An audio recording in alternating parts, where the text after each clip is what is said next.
Hola mi gente, bienvenidas y bienvenidos a Páginas Leídas. Yo soy Jorge y en el vídeo de hoy os traigo a uno de mis autores favoritos, Vicente Blasco Ibáñez, un escritor español, valenciano concretamente, de finales del siglo XIX y principios del XX. Os vengo a hablar de este autor porque lo veo poco por estos lares, es decir, tanto por Booktube como por Bookstagram. Hay gente que lo lee, sí, pero muy poquita. Así que os vengo a hablar de él, tanto de su vida política y literaria, para ver si de esa manera os pica un poco la curiosidad y os acercáis a este gran autor. Es el autor más parecido a Émile Zola que tenemos en la literatura española. Y bueno, pues veremos cómo es su andadura, especialmente literaria, a través de esas 4 novelas que yo he leído de este autor, y al final del vídeo también os hablaré de esa próxima novela que leeré en este año. Así que, sin más, intro y comenzamos. Never slow up, no I don't take shit, I got no love for the fakeness. If you wanna play tough and wanna hate this, I'll always show up. Vicente Blasco Ibáñez nació en 1867 en Valencia, hijo de comerciantes. Desde muy jovencito sintió una gran vocación por la literatura, leyendo a los grandes autores del romanticismo, especialmente a Alejandro Manzoni y a Víctor Hugo. Este último marcará mucho toda su carrera literaria. Y bueno, también estuvo muy influenciado por las corrientes políticas. Sí es cierto que la Revolución del 68 no causó estragos en su vida por su corta edad, pero sí que lo hizo el año 73. Se empampó de ese ambiente político al ser proclamada la República en España. Y es que política y literatura marcarán la existencia vital de Vicente Blasco Ibáñez. En el terreno político fue un hombre marcado por las ideas de izquierdas, fue republicano, anticlerical. Con tan solo 24 años fundó su primer periódico, El Pueblo, y ahí es donde va a exponer todas sus ideas, toda su ideología. Es por ello que en bastantes ocasiones tuvo que exiliarse concretamente a París. También fue elegido diputado en numerosas ocasiones, gozando de una gran popularidad en aquellos años. En el terreno literario, desde muy jovencito y gracias a esa vocación lectora que tuvo, empezará a escribir cuentos y relatos con una gran influencia del romanticismo, pero su trayectoria literaria dará un giro de 180 grados con la llegada del naturalismo influenciado por Émile Zola. Es un naturalismo muy distinto al que ya habían llevado a cabo autores como Emilia Pardo Bazán o Benito Pérez Galdós, que digamos que tenían una gran carga religiosa. Vicente Blasco Ibáñez va a obviar esa carga religiosa como anticlerical que es y se va a centrar, digamos que, en todas las vergüenzas de algunas clases y en la desolación, en el sufrimiento de otras. Su obra se puede dividir en 3 etapas o 3 ciclos. El primero de ellos comprendería el ciclo valenciano, donde están esas grandes obras más conocidas por todos y están ambientadas, como su nombre indica, en su Valencia natal. En este ciclo encajarían obras como Cañas y Barro, La Barraca, Flor de Mayo o Arroz y Tartana. Un segundo ciclo es más de corte político, donde ahí él expone todas sus ideas republicanas y anticlericales, con obras como La Catedral, El Intruso o La Horda. Y un tercer ciclo final, que digamos que es el que lleva a cabo en el exilio, donde bueno, la técnica que emplea son las propias del momento, donde superan el realismo y donde se incluiría una de sus grandes obras, que es Los 4 jinetes del Apocalipsis. Vicente Blasco Ibáñez gozó de una gran fama en vida y su éxito no solo se limitó al ámbito nacional, también fue muy famoso fuera de España, por toda Europa, concretamente en Francia y en Estados Unidos, llegándose a adaptar su novela Los 4 jinetes del Apocalipsis en 2 ocasiones. La primera adaptación que se hizo de esta novela fue en 1921, dirigida por Rex Ingram y protagonizada por Rodolfo Valentino. Y la segunda adaptación fue llevada a cabo en 1962 de la mano de Vicente Minelli y protagonizada por Glenn Ford. En 1928 fallece el autor en Francia con una gloriosa despedida y no fue hasta 1933 con la instauración de la Segunda República cuando sus restos regresan a España, concretamente a Valencia, donde miles y miles de personas le estaban esperando para darle su último adiós. Bien, y ahora sí, vamos a por esas 4 novelas que yo he leído. Os voy a hablar de ellas de manera cronológica para que, bueno, pues como digo, de esta manera, a ver si os pica la curiosidad y os adentráis en el maravilloso y trágico mundo de Vicente Blasco Ibáñez.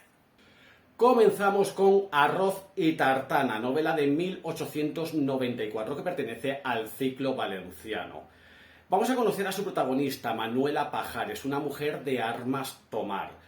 Viuda en 2 ocasiones del primer marido, un hombre trabajador que amasó una gran fortuna.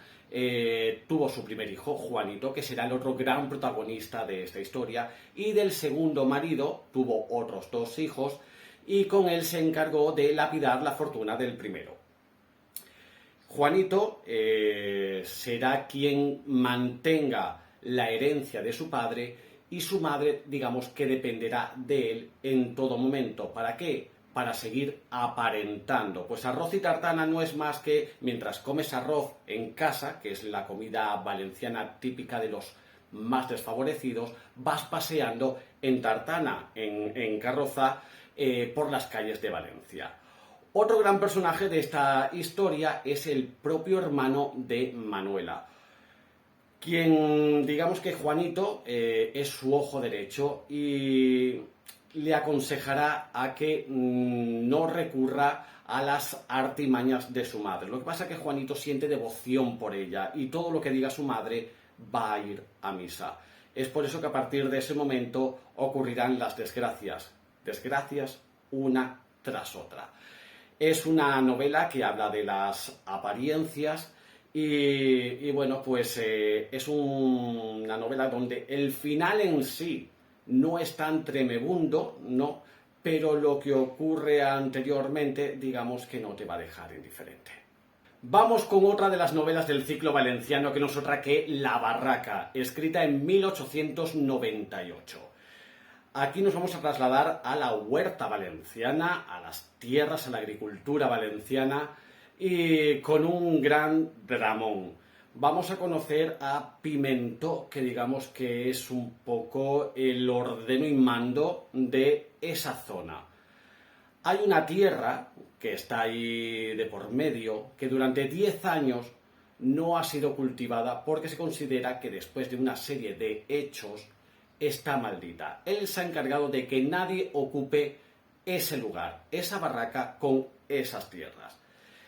El caso es que llega una nueva familia formada por Batiste, que es el protagonista de esta historia, junto a su mujer y sus 5 hijos, quienes van a ocupar esa barraca y van a cultivar esas tierras. Es por eso que llega aquí ya la discordia.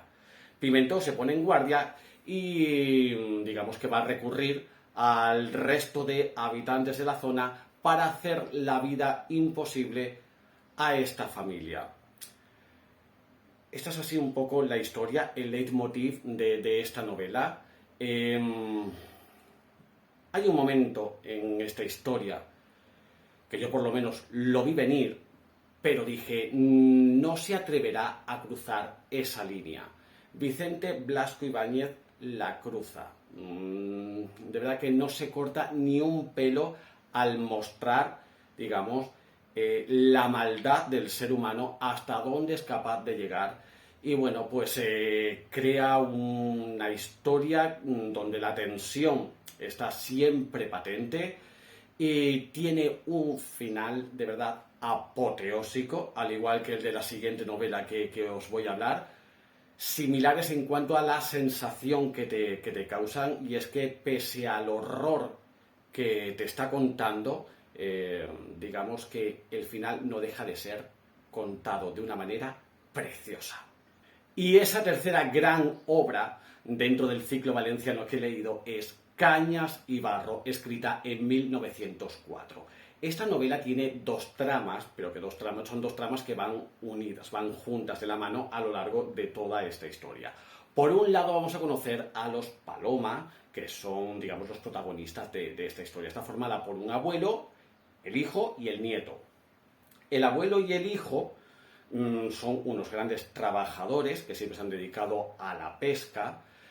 Y el hijo, digamos que va a abandonar ese mundo de la pesca para dedicarse a la agricultura. Va a comprar una tierra llena de agua y la va a transformar en únicamente tierra para poder cultivarla. Para ello también van a recurrir a la adopción, digamos así, de una niña que se llama, bueno, que la van a llamar La Borda, que por lo que tengo entendido es como desecho, eres comprada, ¿sabes? Pero que digamos que es ellos lo consideran que es lo normal llamarla así, para que se distinga perfectamente de quién son familiares y de los que no.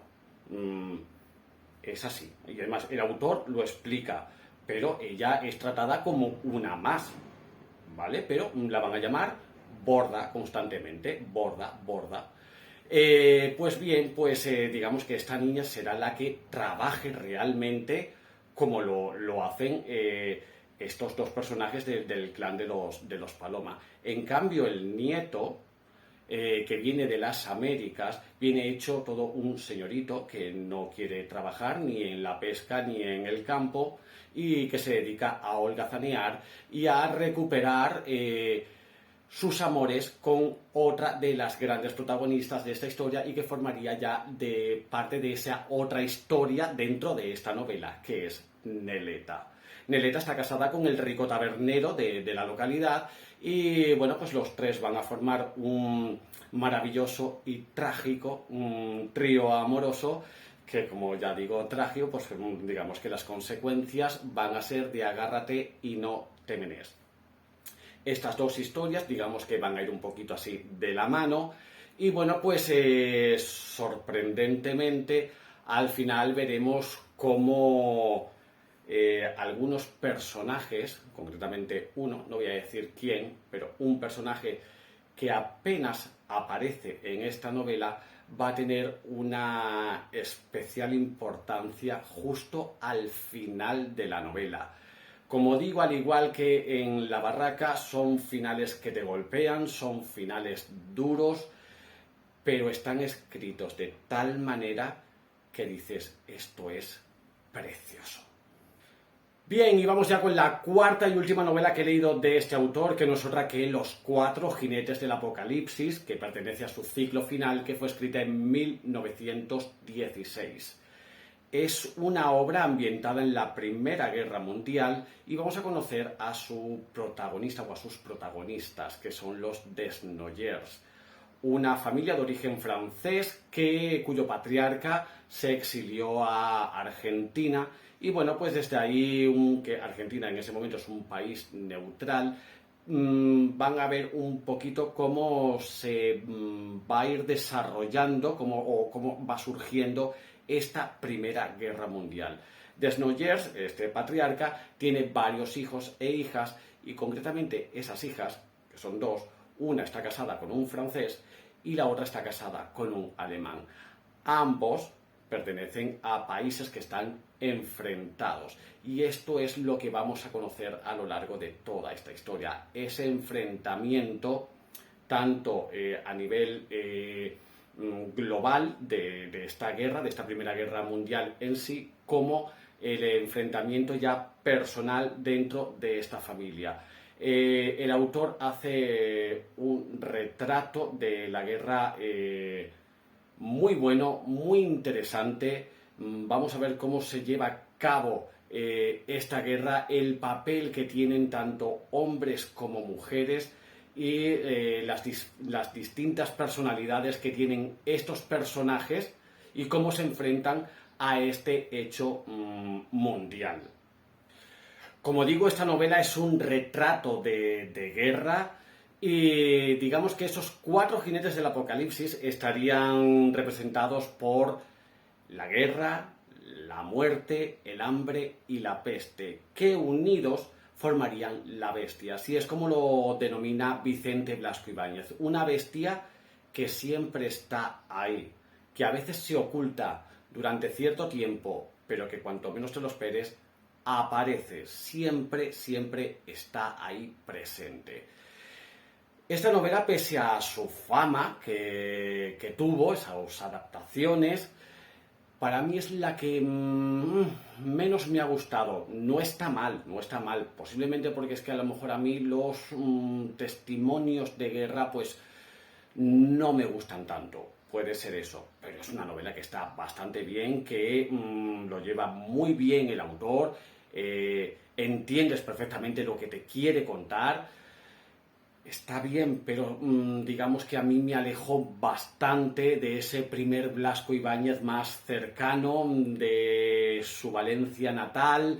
En fin, esas historias que a lo mejor, pues de alguna manera u otra, las ves más cercanas, aunque no con las mismas consecuencias.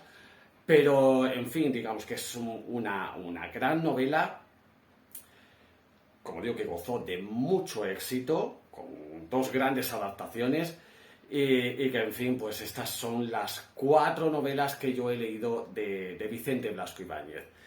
Me queda una por leer este año, porque intento leer a Blasco Ibáñez todos los años, y este año, en este 2024, le toca el turno a otra de esas novelas dentro del ciclo valenciano, que no es otra que Entre Naranjos. Novela escrita en 1898 y es una novela donde la política y la música se van a dar la mano para construir esta historia. Un hombre y una mujer, él de tendencia política, ella de tendencia artística. Veremos su relación a lo largo de esta historia, como los sentimientos, a veces por muy fríos que puedan parecer, pues hay que dejarse arrastrar por lo que cada uno siente, pero digamos que no todo va a ser muy fácil en esta relación. Tampoco puedo contar más, no la he leído, no sé más, pues un poquito más así, pero vamos, tampoco es para contarlo. Ya os contaré a lo largo de este año, cuando la lea más detenidamente, lo que me ha parecido esta novela de Vicente Blasco Ibáñez. Pues nada, pues hasta aquí este recorrido, este mini recorrido, podría decir, sí, por la vida y obra de mi querido Vicente Blasco Ibáñez, como digo, uno de mis mejores, mis escritores favoritos, junto a Benito Pérez Galdós. Es maravilloso, de verdad, y además es generalmente es muy breve, tiene alguna obra un poquito más extensa, pero de estas que os he hablado, la verdad que no son muy extensas, son más bien, como digo, concisas, son breves y van directas a hacer pupa, ¿vale? Así que yo os lo recomiendo muchísimo, de verdad, descubridlo. Y si luego también os acercáis a sus adaptaciones, porque de estas 3 primeras que os he hablado y de Entre Naranjos, hay adaptaciones en serie hechas por Televisión Española. Yo solamente he visto Cañas y Barro y de verdad que es muy fiel, es buenísima la serie. Tiene además, no sé si recuerdo que tendría como 5 capítulos o cosas así. Se ven en nada, enganchan muchísimo, está muy bien contado. Y en fin, que es una gozada leer a este autor, pese a veces el sufrimiento que te causa, pero digamos que pocos autores y autoras aunan el sufrimiento con la belleza narrativa como lo hace Vicente Blasco Ibáñez. Así que por mi parte, más que recomendable. Pues nada, pues hasta aquí este pequeño vídeo sobre mi querido Vicente Blasco Ibáñez. Contadme vosotras si habéis leído este autor, si habéis leído otras obras distintas a las que yo os he comentado, cuál me recomendaríais, si os ha llamado la atención porque no lo conocíais o solo lo conocíais de oídas y no lo habéis leído, si os llama la atención o no, en fin, contadme lo que queráis, que nos hablamos por comentarios. Nos vemos en próximos días, así que nada, pues como siempre, que tengáis felices, maravillosas y extraordinarias lecturas. Un besazo enorme y chao. Wanna play tough and wanna hate this, I'll always show up.